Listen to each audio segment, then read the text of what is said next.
evaluations. Well, throughout this session, we will be discussing on how technology can help us improve and with respect to bringing fairness, accuracy, and efficiency in assessments, and look at some of the best practices, some of the ethical considerations that should be kept in mind, and the future of this digital assessment. So let's dive in. Well, and to start, let us first understand that what are our objectives in this session. So first, we will examine why digital assessments are increasingly essential in modern education, especially in online and blended learning environment. Next, we will also explore some of the tools that help us to achieve fair and effective evaluations, along with the benefits they bring to both educators and students. And then we also look at the ethical considerations and potential challenges such as data privacy and accessibility. Thus, by the end of this session, I hope you will feel better equipped to select, implement, and optimize various digital assessments in your classrooms. So to start with, let us first understand why digital assessment is really matters. So as educators, see, we all are witnessing a shift towards digital learning environments and making the digital assessment tools critical for our workflows. So why are these tools so important? If we talk about, then we can compare it with the traditional methods. So we have seen that these traditional assessment tool methods were quite time consuming. They are often limited in scope, and they can't always be adapted for, especially for remote or blended setups. So, and today is the era of this online education and remote learning. So digital assessment tools offer a significant benefit. So specifically, if we talk about for students, so they provide instant feedback to them, and in that way, empowering them to understand and correct their mistakes right away. So for us as educators, they streamline the way we grade the students on the basis of their performance. So it provides a data insights into the student progress and allow us to administer the assessments more easily, specifically to a larger group. So this shift has definitely helped us to maintain a high standards of evaluation, even as teaching and learning go increasingly digital.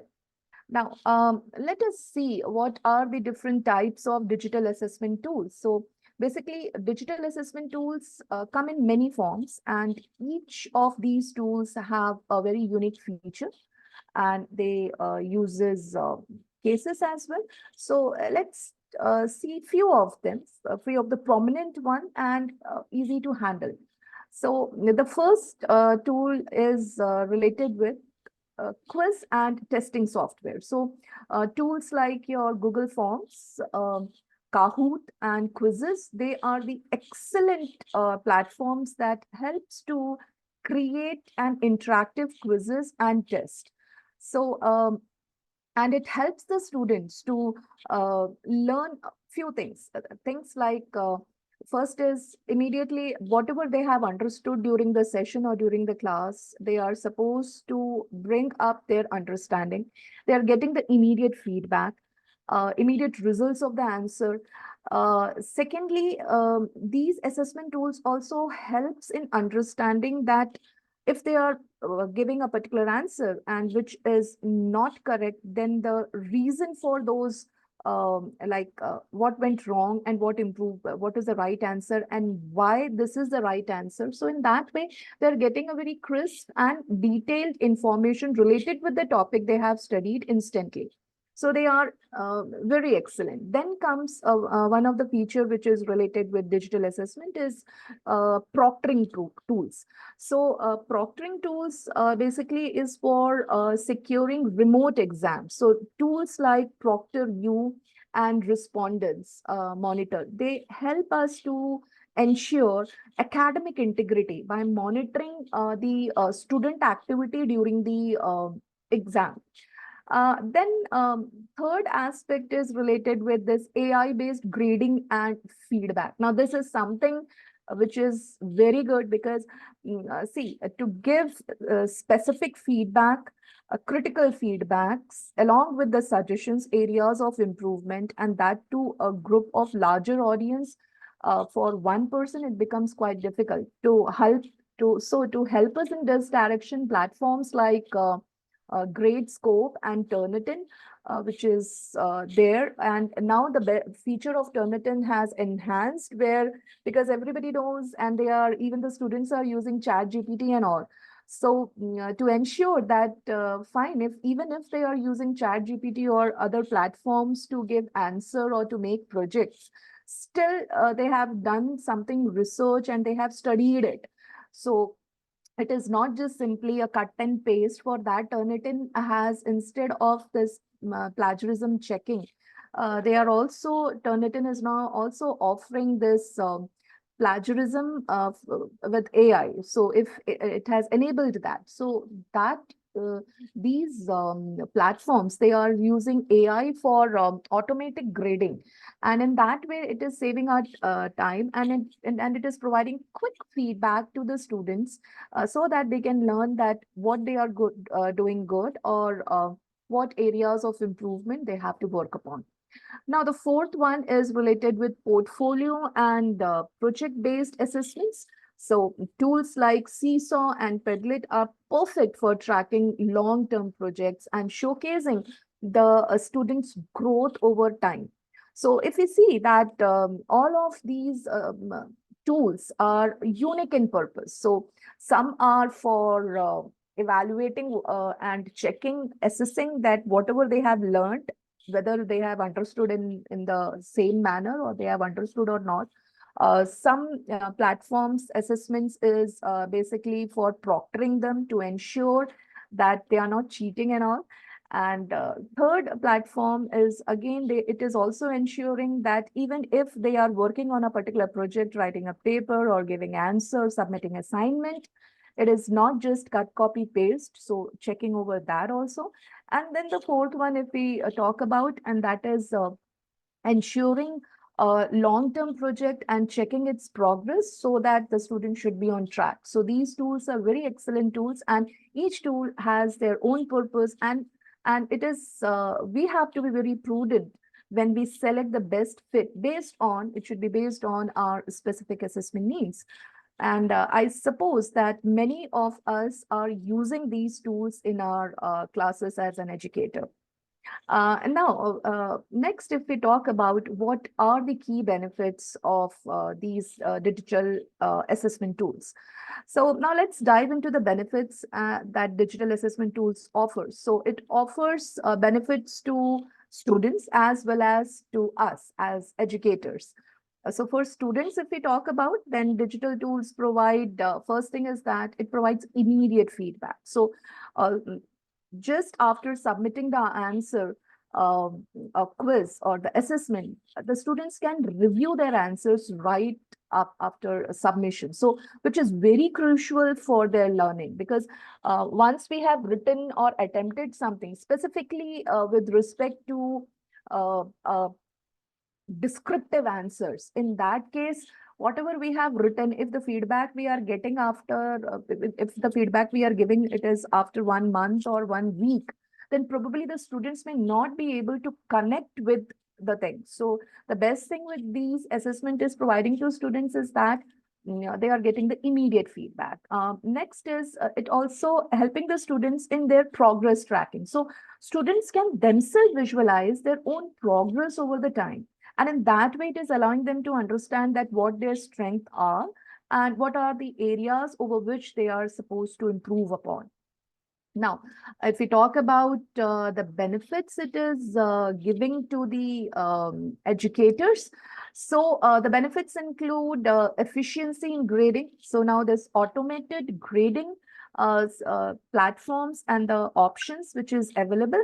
It is helping to reduce the time spent on the repetitive tasks. So now, the as an educator, we can devote time on in like content preparation and delivery of preparation, rather than on doing this repetitive task of assessing the students' performance and then giving them their specific feedback. So in that way, it is freeing us in terms of engaging in more interactive teaching. Another aspect benefit is that data insight. So basically, digital tool also offer analytics. So that is going to help us in identify the patterns in the students' performance. Now, making it easier for us to spot what are the learning gaps. Okay, and then to adjust our teaching and instruction pedagogy accordingly. So if we see that these features which we have seen, these features enhances the teaching and learning experience, and in that way it is making the evaluations faster, it is making it more meaningful, and ultimately more support for student success. So say for example, um, let us say a student performs poorly on a particular concept which the educator is teaching. With data analytics, we can quickly identify this pattern across the class. And this is going to allow us to address it in the future lessons. So it should not be like that the educator is teaching, and at the end, when they are giving their exams, and then we came to know that uh, the specific student is at which stage. So this digital assessment tools is very good in that way. Now, next, which the point which arises is fine, these benefits are there, we are using it, but we have to ensure few things, and that is ensuring fairness in digital assessments. So if we see that it is very important aspect of any assessment is fairness. So how can we ensure that digital assessments are fair for all students? So now, there are few of the ways which we can use so that we can ensure that whatever assessment tools we are using, it is fair enough. So first thing to be done to ensure the fairness, it is by providing each student with a different set of questions. And in that way, we can reduce the chances of cheating and ensure each test is unique in itself. Like, for example, I've given you the example of Google Forms. So we have seen that while we have made a quiz, so in the setting option, there is a few options which is given. So it is better to ensure that they don't engage in cheating. We can select the option in the setting that shuffle the questions, so that the questions should not be at the same what you say at the same sequence, and that will result into cheating and all these things. So ensuring that. Next aspect is time adjustments. So like digital tools, it also allow for timed exams. So that is to be tailored to individual needs, and in that way providing flexibility for students who require accommodations and adjustments. Next is next way of ensuring fairness is bias-free question design. Now, this means that carefully designing questions so that we should avoid cultural or socio-economic biases, and ensuring that all students are fairly assessed. So this has to be made whenever we are making questions digitally. Next is adaptive learning. So adaptive platforms are there which presents questions based on the students' responses and skill level. Now, and that way creating a tailored experience that matches the understanding of the student. So these are some of the ways by means of which we can ensure that there is fairness in the digital assessments. So these strategies are definitely going to help us, that is fair as far as possible, minimizing the bias and providing each student with an equal opportunity to succeed. And like I know that many of us have faced challenges related with these digital assessments. So now let us discuss why to basically address them. So now ensure, next is how to ensure effectiveness in evaluation. So fairness in evaluation, and then the evaluation is effective one. So it is giving the expected result. This is also to be taken care of. So for that, if we see, we have to focus on two things. One is measuring the true competency. And when we are talking about measuring the true competency, it is that we have to ensure that um, the entire questions or the things which we are making as an assessment tool, it is aligned with the learning objective. So alignment with the learning objective is very important. So the digital assessment which we are using, like I have discussed in the previous slide. So they should very directly test the skills and knowledge, and that matches with the course goal. So basically, the course which we are taking, what is the purpose of taking up that course? So if we are building a specific skill, if we are building a specific skill, or we want to change the uh, behavior of the student, or to equip them with a specific set of knowledge, then the assessment should be focused towards that. So say, for example, if we're talking about a specific competency, then in that case, the assessment should be uh, related with the some technical knowledge. In the same way, if we are trying to improve or build decision-making capabilities, then the assessment tool which we are using, as well as the questions which we are using, it should be questions which is situation related, and that is an interactive questions that helps them to take the right decision. Next aspect is related with diverse question types. So to measure this true competency, use various question forms. For example, in that particular assessment sheet, there must be questions in the form of multiple choice, in the form of short answer, essays, interactive scenarios, so that we should be able to test different skill sets at a time. Now, a second aspect is features that enhance effectiveness. So effectiveness can be enhanced when we are focused towards detailed feedback mechanisms.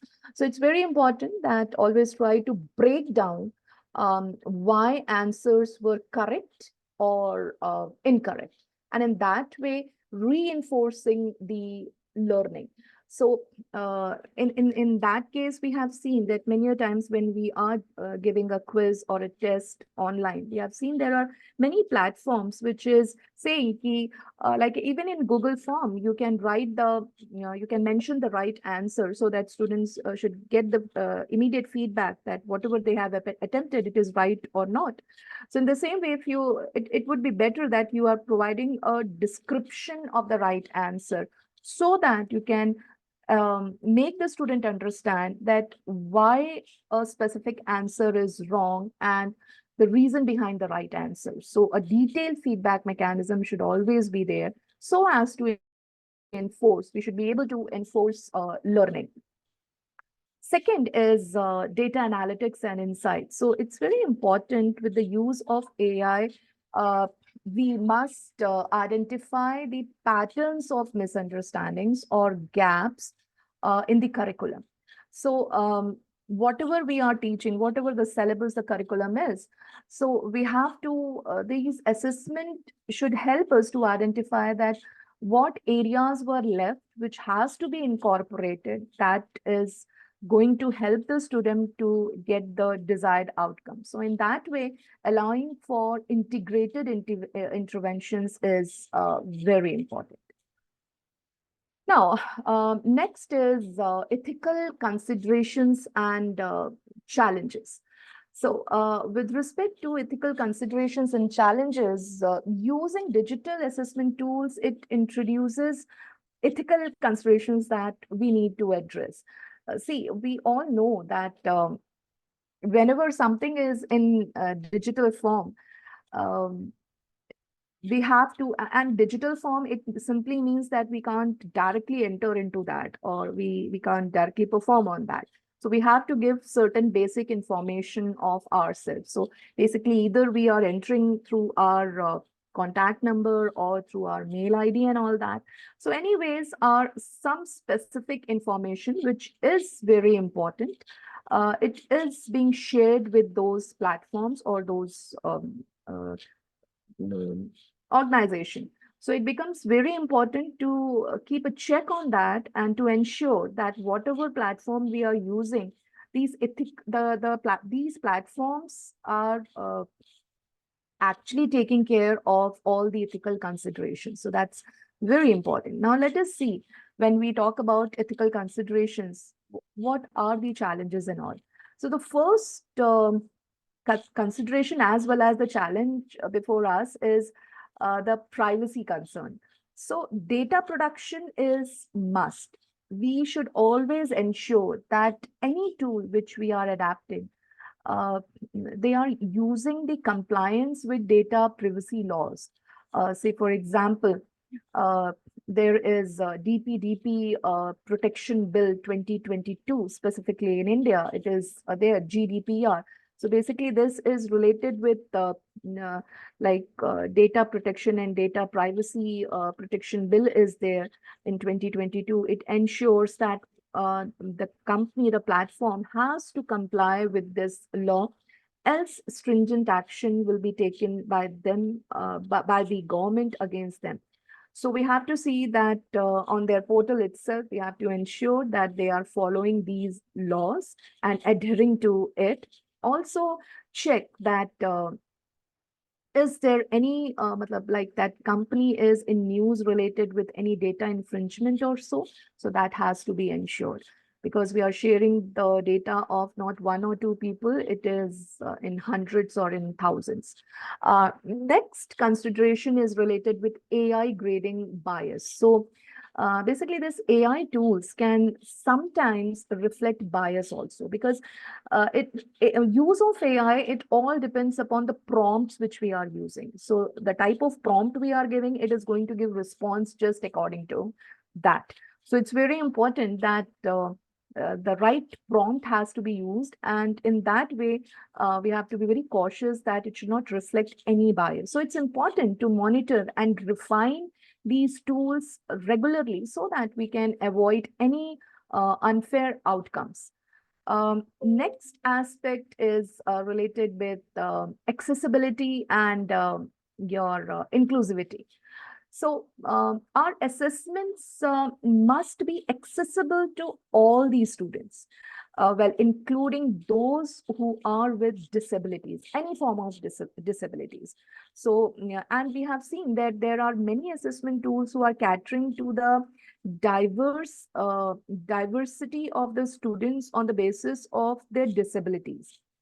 So they are focused towards that. And because now the entire world is focused towards empowering everyone and taking every single individual on equal platform. So this means that using a tool that support screen readers or alternative formats. So the assessment tool must offer not only to options, not only to those students who can read, write, or something like that. In fact, it should also facilitate those students or those participants who are having some form of disability, so they should not be deprived of education or learning. Next is academic integrity. So while protecting the tools, uh, it can deter cheating. So we also need to ensure that these tools respect students' privacy as well as their comfort. So academic integrity is also very important when we are talking about this ethical issues in the field of digital assessment. And these are the major challenges we as educator we face whenever we are using these assessment tools. So it's very essential to balance these ethical considerations so that we can foster an environment of trust, transparency in digital assessments. Now, let us see some of the aspects. Let me, before just talking about this future trends in digital assessments, let me give you a few examples related with that so that we can illustrate how these tools actually really work in real scenarios. So let's take a few examples. Say, for example, AI grading in university. So, like in our university also, we have implemented AI to grade essay exams or to grade the summer internship projects and research projects of the students. Now, in this, we are using Turnitin as a software, and I suppose majority of the universities are using Turnitin software for their assignments. So previously, universities tend to use these AI softwares for plagiarism checking in specifically with respect to project works, for dissertation work, for research work. But now universities are also using these tools so as to check the regular assignments of the students, so as to inculcate that uh, integrity aspect within students, and they should deter from what you say, do not follow the path of cheating and all that, and at least they should read and use the technology in a better way, because this technology is providing and equipping us with lots of avenues to prepare and to get information and knowledge. So in that way, like minimum of few percentage, few limit should be there. Okay, fine, you can refer from other sources, but it should not be more than that. So putting a limit, and in that way, definitely this will build and improve and increase the creativity of the students. In the same way, like school districts remote testing. So basically in schools, we have seen, specifically at the time of COVID, we have seen that digital tools were used to conduct remote exams during the pandemic, and which actually enabled the continuity and also highlighted access to issues in certain areas. So um, um, I suppose this pandemic has helped us to accept these digital tools more promptly. If this would not have happened, probably we would not have shifted to these digital platforms, because during the time of pandemic, this was the only option left in our hand. And because of that pressure and because of no option, we all adapted it and accepted it. And because I still remember when it all first started learning on Zoom, how to use Zoom or Microsoft Team or Blackboard and various other things, it was really very tough. And provided it was an option, I think very few would have opted for online and this blended and use of these digital tools. But because of that pandemic, we got used to it, and we found, finally we found, since we were using it, so we realized, yes, it has its benefits. Even the students, I still remember in our university, there were many students who also have income.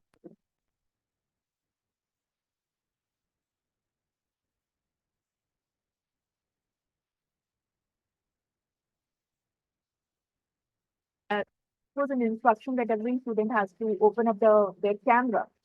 So when I asked and instructed, you have to open the camera, and as soon as one of the boy opened the camera, I've seen that it feels like he's sitting in between bush. Uh, I asked him where you are sitting. He said, "Ma'am, I am sitting on the top of a tree, like on the trees branches." I said, "Why you are sitting there? It's quite risky." He said, "Ma'am, because we don't get connection. There is internet connectivity is a big problem." So I said, "Please, you immediately switch off the camera and you just hold the tree tight." And what to say, in fact. So very big issue, big challenge. So probably these students might not have used it, specifically these students who are belonging to remote area.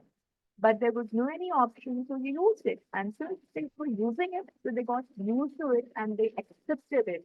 And this is the reason why at present we are talking about it. And yes, still there are few hitches and there are few discomforts, and this only requires sensitivity. So building sensitivity among educators, among students, is very important. So I think that you all might have encountered these type of challenges in your institution or in your work related with not only with digital assessment, in fact, related with understanding this teaching through digital platforms. Now, let's talk about the future trends in digital assessment. So, if it's future trends, then see, these digital assessment technology is constantly it is evolving, and there are many trends to that. And in yesterday's session, we have discussed many of the technological trends in which we have seen that some of the trends which is related with virtual reality, which is related with augmented reality, which is creating evolution in the field of, specifically in the field of medicine, engineering, as well as architecture, where, as we have discussed in the last session, that it was not even thought of that developing technical skills via online mode. It was not considered in that way, and it was thought that it is not possible. But now we have seen that courses like engineering courses, like even if it is BCA or it is MCA, it is there online, and new market avenues which are going to open is probably after 2 or 3 years. We are going. Yes, government has also agreed to um, go for online BTech also. And this is highly accepted by the students because there is difference in the field. Now, how to make such students, these technical students, learn about all these things? So for that, digital platforms are really going to help. And in that way, it is going to understand and create a virtual environment, a simulated environment in which the students can actually take right decision, as well as they should be able to understand that what good they are doing and what are the areas in which they have to be cautious. So now these, in fact, these tools are also helping them to do the things. So we have seen many instances in foreigns, internationally, there are many examples in which now these what you say, these technology is being used to operate, to cure, even to counsel the uh, participants or the clients. So there are a few things which is there. Apart from this augmented learning, we have seen gamification, which is really making the entire learning a fun experience. Like, for example, specifically, if we talk about introducing technology in school level, it is next to something, because to engage the students physically, it is a challenge for the teachers. Now, to engage them online, how to engage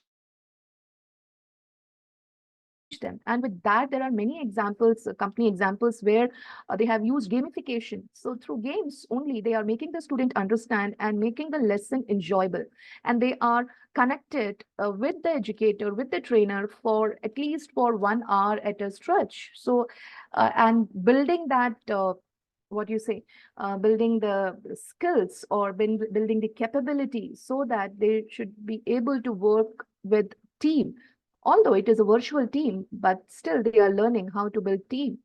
At the same time, it also helps them to understand the cross-cultural diversity of other participants. So all these things are really creating an environment which is beneficial for everyone.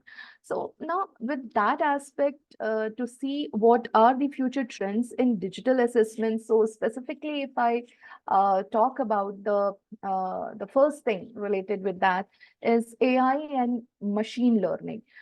See, AI, artificial intelligence, and machine learning. It is now, machine learning is something which previously it was thought to be very technical, and it is used in this tech industry. But now,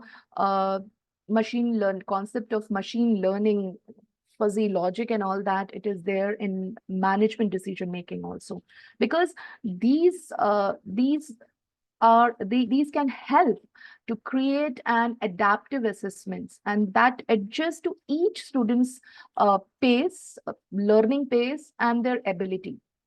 So in that way, if we talk about artificial intelligence, it is clearly understanding not only and making the educator understand not only their pace or how an educator is performing. In fact, it is also assisting the educator to understand the specific qualities or the areas of improvement of their each student. And in that way, helping them to give immediate feedback.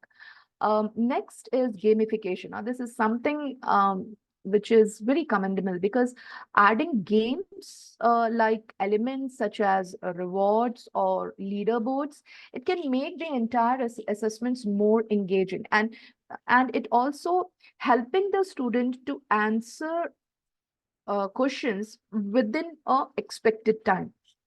So in traditional teaching, the educators, we trainers used to, or when we were students, it is being told to us to, while we were preparing for competitive examination, that keep a watch, keep a stopwatch, and start it, and then start attempting, and then learn that for every single question, how much time you are supposed to devote, and it should not be more than that.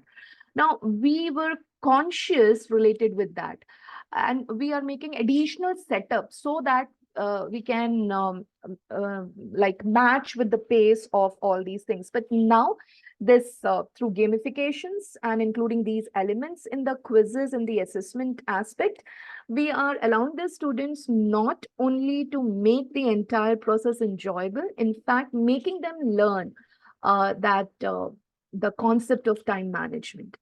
Not only and when we talk about time management comes with it is actually followed by prioritization. So now through digital assessment tools, the students are also able to understand, okay, if this set of assessment sheet is given to me, which is mixed with different types of questions in it, descriptive, long answers, short answer, multiple, and all these things, where I have to give justification and all that. So through this gamification element, they are able to understand that how to prioritize each section of the entire assessment, and then on the basis of that, they are able to manage the time properly. So this is the beauty of gamification, and it's really great to make the students learn these two aspects, that is prioritization and time management. Now, third aspect is trend is virtual reality and augmented learning. So when we talk about virtual reality, it basically it creates a immersive assessment. So immersive assessment, when we are talking about, then especially for subjects that require hands-on experience, virtual reality and augmented learning is there. So like for example, when in training programs, when company tend to use the method of simulation and this what you say, um, vestibule training. So in that case, it is arranging a artificial environment in which physically actually the trainee is actually working on that. So now that physical training, although it is creating a virtual environment, now how to do it when the trainees or the participants or the students are in remote places. So in that case, this is one of the best way to make the students understand, creating artificial individuals, and then making the right decision at that moment of time. The augmented learning and this virtual reality is also building the skills which is related with strategy making. So strategizing everything. Say, for example, if we talk about in terms of games, we have seen that kids, even kids as well as teenagers, they are playing this games over the phone, whether it is your what you say, um, Free Fire or something like that. So uh, I have keenly observed this among students, among kids, and fine, it is an addiction. I agree to it, but one aspect which is there, if I am supposed to give the positive thing about this, but these type of things, then I realize that it is building the ability to make strategies, because the environment which in which they are playing, it is not planned. It is something which is new. It is something which they are not aware. And on the basis of the given set of environment and everything which is visible, or on the basis of just stipulating that what can be the next scenario, it is helping them to make decisions, quick decisions, and on the base and decision and as well as strategies. So this is something which is on virtual reality, VR and AR. It is helping the students to this acquire hands-on experience on the subject matter. One more trend is there, and that is blockchain. So blockchain, we have already heard about it and talking a lot about it. So blockchain for credentialing. So what is this? Basically, blockchain could offer secure, even verifiable tracking of students' achievements and certificates. So this is also one of the future trend which we are going to witness. And we are just talking about blockchain in with respect to only in finance and all these areas. We are talking about majorly it is discussed in that area.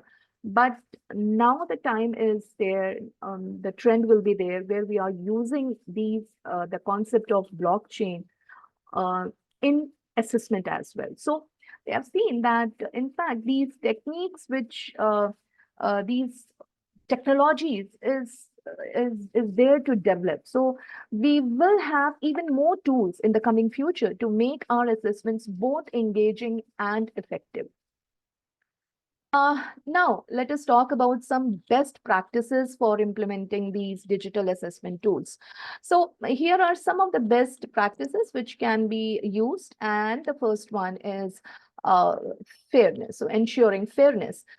Basically, when we talk about fairness, then fairness is there which train the faculty on the inclusive design and the bias prevention when we are talking about in creating questions. So regularly reviewing and updating the tools so that we can ensure that that it is accessible to all the students. So one thing which has to be done so that we can ensure that there is fairness in the assessment tool is consistently reviewing the tool which we are using and the format in which we are assessing the performance of the students. Uh, Second is related with effectiveness. So when we are talking about effectiveness, how to maximize that effectiveness? So uh, use of the tools that align closely with your course objectives and regularly reviewing the data so that we can refine our approach. So collaborating various AI grading tools with human oversight so that we can prevent biasness, and gathering feedback uh, from the students as well. That is, it's not just use of this assessment tool is not just to give feedback to the student. It is again our responsibility that we should take feedback from the students, that whether they are liking the assessment technique which we are using or not, whether they are finding a benefit of those techniques, whether the technique which we are using or the strategy which we are using, it is ensuring the intended objective or not. That is to check that, we must also take feedback from the students as well as from the educators. So it's very important to understand these aspects. So thus, by staying proactive, we can make these digital assessments a really valuable component of our teaching. And two things which is to be kept in mind when we are going with these digital assessment tools or even these digital e-learning platforms is, we have to focus towards ease in use, ease in understanding, as well as adaptability. And it should focus that it should not be, and it should be tailor made rather than one size fit for everyone. No, because every single student is different from one another. So we have to see that whether it is suitable for every type of student, every level of student or not. Thus, to conclude this session, I would like to just brief out that digital assessment tools are really very powerful resources that help us to make our evaluations fairer and more efficient. And in that way, they bring unique benefits. But the thing is that we must also be mindful of the ethical considerations. Ethical consideration with respect to the challenges which we are facing, or as well as anticipating the challenges of future, so that we can ensure that all the information or the learning which we want to disseminate to students, it is accessible to every student and they are getting benefit out of it. So that is to be ensured through these tools or these platforms. So this is all from my side. So thank you for being part of this today's session.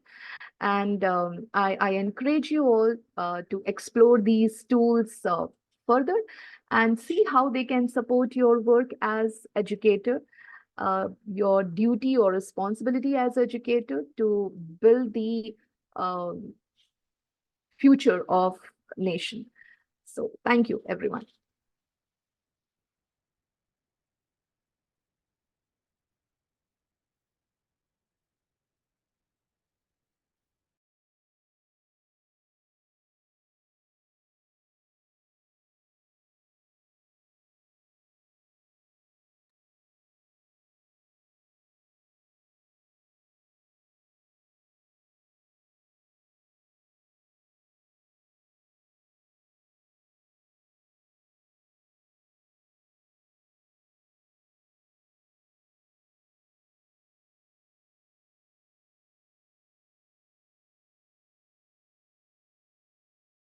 Aarti ma'am, it's over to you.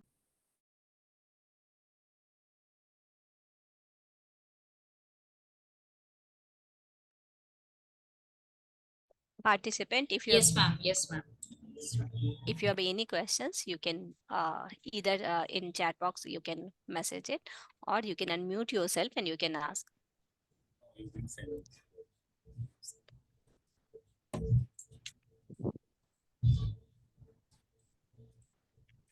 I think you have clearly explained, ma'am, so no questions from participant side. So we will move to our thank you so much, ma'am, for sharing your knowledge and insights. Your session has deepened our understanding of digital assessment tools and also highlighted how these tools can enhance our fairness and effectiveness in evaluation. I now invite Dr. Aarti Singh to propose vote of thanks. Thank you, ma'am. Our strength lies in our difference. Our diverse workforce fosters innovation, creativity, and a dynamic work environment. Good afternoon to one and all present here. As we come to the end of the insightful session of FDP on digital assessment tools ensuring fair and effective evaluation, it's my immense pleasure to deliver the vote of thanks. I would like to extend my heartfelt gratitude to Dr. Aneesya Panicker for being the part of wonderful event and giving insightful thoughts in order to make the participants more enthusiastic. Your presence has made it a memorable and successful session. Leader is one who leads the right way always. One such leader is our head of the department, Dr. Vijay Kumar R. Being a part of this session, thank you, sir, for the valuable support. I would also like to thank all the faculty coordinators for FDP. Last but not the least, I would like to thank all the participants who have joined the session today. Thank you once again for the support and for participation. Thank you. I remain. Hmm. Thank you, ma'am. Thank you, Anisha ma'am. Thank you so much for joining. And you are always joining before timing. So thank you so much, ma'am. Thank you, ma'am. So we conclude today's FDP session. Thank you all once again, and we look forward to seeing you all participate on Monday. Wishing you all a wonderful day ahead. Thank you so much.